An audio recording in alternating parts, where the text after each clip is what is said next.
एक बला की खूबसूरत लड़की कुएं पर पानी भर रही थी। नगर नरेश जब उधर से गुजरा तो उसकी नजर उस नवयौवना पर पड़ गई।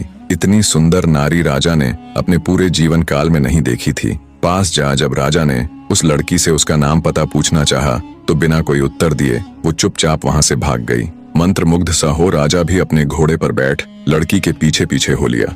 सहमी हुई लड़की भागकर अपने घर में घुस गई और अपने पिता से बोली, पिताजी, कोई अनजान व्यक्ति मेरे पीछे पीछे आ रहा है। लड़की का पिता जब तक कुछ समझ पाता तब तक राजा भी उस लड़की के पीछे पीछे उसके घर के अंदर आ गया।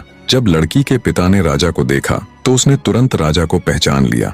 व्यक्ति हाथ जोड़कर बोला, महाराज, एक गरीब के घर आपका कैसे आना हुआ? राजा बोला, अगर तुम्हें कोई परेशानी ना हो तो मैं तुम्हारी बेटी के साथ विवाह करना चाहता हूँ। राजा की बात सुन हैरान ब्राह्मण बोला, महाराज, भला मुझे क्या परेशानी होगी? उल्टा मैं तो बहुत खुश हूँ कि मेरी बेटी रानी बनेगी। दूसरे कक्ष में खड़ी ब्राह्मण कन्या ने जब सारी बात सुनी तो वो भी शर्मा गई। ब्राह्मण ने खुशी खुशी तुरंत सारा ताम झाम कर अपनी बेटी का विवाह राजा के साथ कर दिया। राजा अपनी नवविवाहिता पत्नी को अपने साथ घोड़े पर बैठा राजमहल की तरफ चल पड़ा। चलते चलते रात का समय हो गया और रास्ते में एक घना जंगल लगता था। जब राजा उस जंगल में से निकलने लगा तो ब्राह्मण कन्या बोली, महाराज, मुझे बहुत जोरों की प्यास लगी है। रानी की बात सुन राजा घोड़ा रोककर आसपास कोई पानी का कुआं, कोई झरना खोजने लगा। उसी जंगल में एक खूंखार आदमखोर दानव रहता था।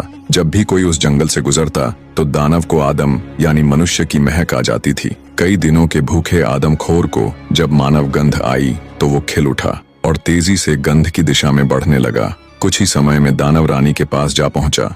रानी ने जब अपने सामने एक खूंखार आदमखोर दानव को देखा तो उसकी चीख निकल गई। पानी खोजने गया राजा रानी की चीख सुनते ही घबरा गया और तुरंत भागकर वापस आया। देखा तो उसकी नवविवाहिता पत्नी एक खूंखार दानव की कैद में है। राजा हाथ जोड़कर रानी को छोड़ने के लिए दानव के सामने मिन्नतें करने लगा। अब दानव तो कई दिनों का भूखा था, इसलिए उस पर राजा की मिन्नतों का कोई असर नहीं हुआ। तब राजा बोला, सुनो राक्षस, मैं इस नगर का राजा हूँ। अगर तुम मेरी पत्नी को छोड़ दोगे तो मैं हर सप्ताह तुम्हारे भोजन के लिए किसी हष्टपुष्ट व्यक्ति को तुम्हारे पास भेज दिया करूंगा। ये मेरा वचन है। दानव सोचने लगा, अगर मैं आज राजा की पत्नी को खा लेता हूँ तो मेरी सिर्फ आज की भूख मिटेगी, पर अगर मैं इसे छोड़ देता हूँ तो हर सप्ताह मुझे बैठे बिठाए ताजा स्वादिष्ट गोश्त खाने को मिलेगा। ये विचार कर दानव ने राजा की पत्नी को छोड़ दिया और बोला, तुम्हारे पास 7 दिन का समय है। अगर तुमने अपना वचन नहीं निभाया तो याद रखना, मैं तुम्हारे महल में घुसकर किसी को भी जीवित नहीं छोड़ूंगा।